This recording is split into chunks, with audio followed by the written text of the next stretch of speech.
Hi everyone, it's Mrs. Caskey back for another read aloud, and I realized that I forgot to tell you where I'm at. So I am coming to you from my basement.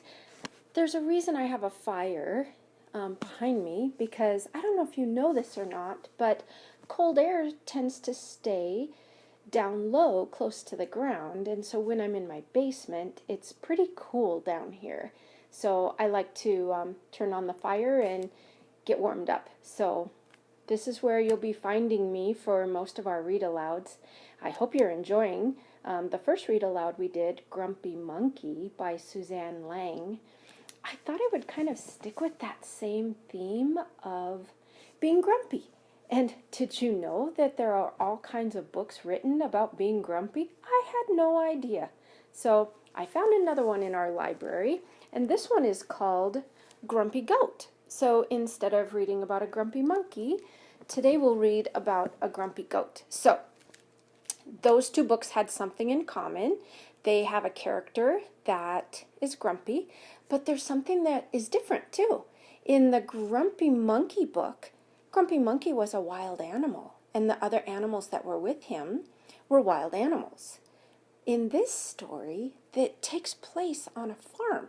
So we're going to learn and read about different farm animals. Okay, should we get started? All right. Grumpy Monkey by Brett Helquist. I love, you know how we talk about illustrations? Let's talk about that really quickly. I love the pictures in this book. This one is pretty detailed and it has a lot of color. But as we get going, we're going to find, let's see if you guys remember what that word is that I taught you, a couple books back, about art that doesn't have a lot of detail but more gives you an impression of what you're seeing. That's kind of what this is. I know there's some detail in it, but not a lot. So this kind of artwork is called impressionistic. Now this, I'm kind of stretching it a little bit because we can really tell what things are, but look at the trees in the background here, and then look at the clouds and the ground. You can tell they're not very detailed. They're just an impression of those items. So that's what you're seeing, impressionistic artwork. Okay. The story starts out saying, Sunny Acres was once the friendliest little farm in the county, until the day the Grumpy Goat arrived. Grumpy Goat by Brett Helquist. Okay. Goat had never had a single friend in his life, and he didn't want one now.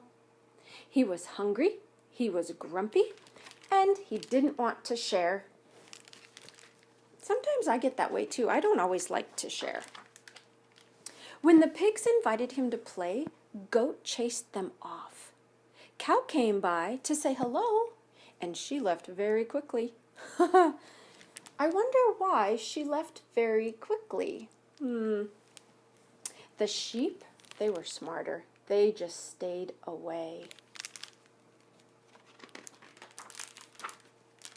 Goat never looked up at the blooming flowers or the green leaves or the bright sky.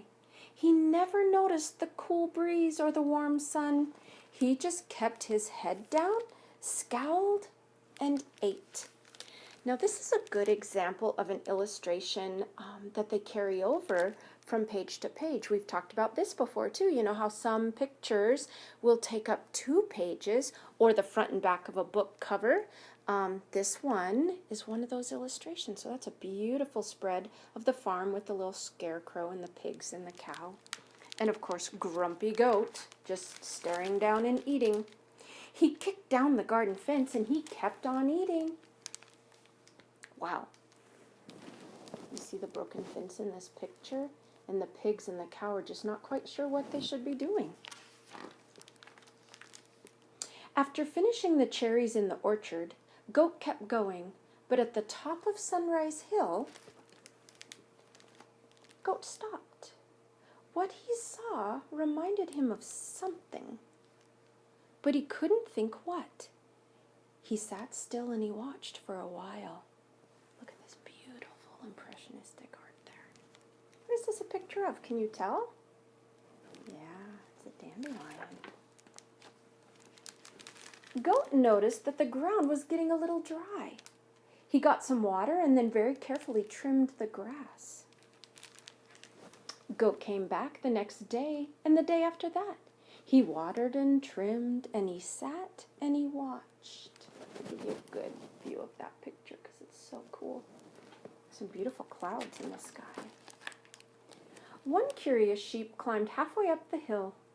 Goat eyed her suspiciously. Suspiciously means like he's not sure what that sheep is going to do.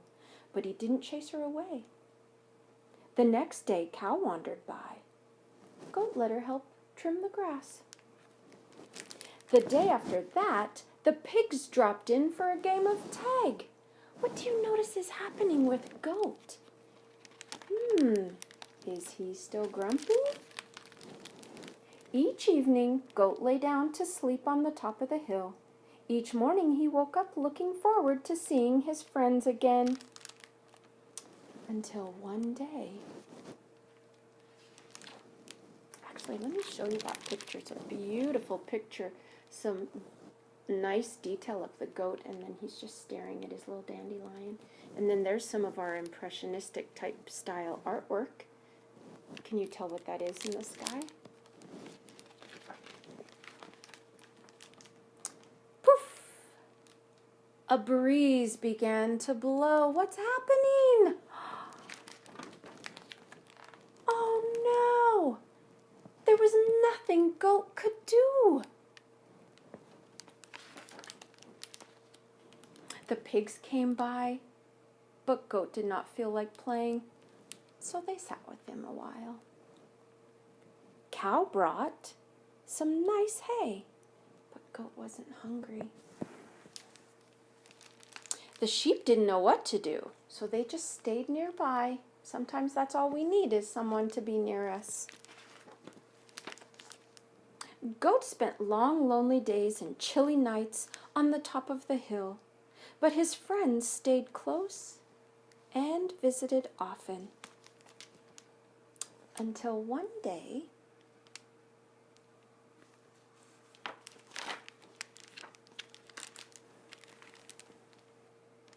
what's happened? Oh my goodness. Dun, da, da, da. What? Where did all of these dandelions come from?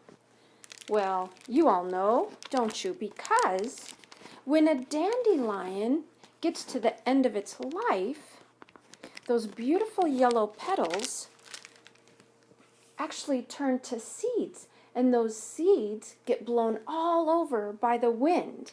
And then the seeds plant themselves and start to grow. So that's what we're seeing, is those seeds that were blowing in the breeze have planted themselves, and now they're growing. All summer long, Goat was happy to be at Sunny Acres. Once again, the friendliest little farm in the county. Is this a different picture than the picture that the book started with? Let's just take a look at that first picture we saw. Here's a picture from the beginning of the story. And here's a picture from the end. Quite a difference, don't you think? Yeah. So in this story, and there's the last page, the end there, that shows, again, a double picture from page to page it covers. So in this story, we had a grumpy goat instead of a grumpy monkey. And this grumpy goat did not really express to people that he was grumpy in words, but more so in his actions. Like, he just ignored everybody, and he kept eating the grass and kind of scowling too, right? Yeah, he wasn't, oh, and then I think there was a picture of him kind of bucking towards the cow. So his actions were really pretty clear that he was grumpy. But then he found that flower, and that flower made him happy. You know, that's exactly what we need to think about. When we're grumpy, maybe we can find things to do that make us happy. I love flowers. I have tons of flowers in my yard. As a matter of fact, I think when we get done here, I'm going to go out and look and see if I have any, let's see, what would be blooming right now or even coming up right now. crocuses, maybe tulips, maybe some daffodils. I could go look and see if any of those plants are starting to come up. It's still pretty early. Yesterday was the first day of spring, March 19th. So in Montana we might not see very much come up, but in the next couple of weeks we'll start to see things blooming, and I bet that will make us all much more happy. I know it will for me. All right. Well, there's another book finished for us in our read aloud. I will change topics for our next read aloud. Maybe we'll find something. Maybe I'll read a nonfiction book. What do you think? I don't know. We'll see. Until then, Mrs. Caskey says, keep reading.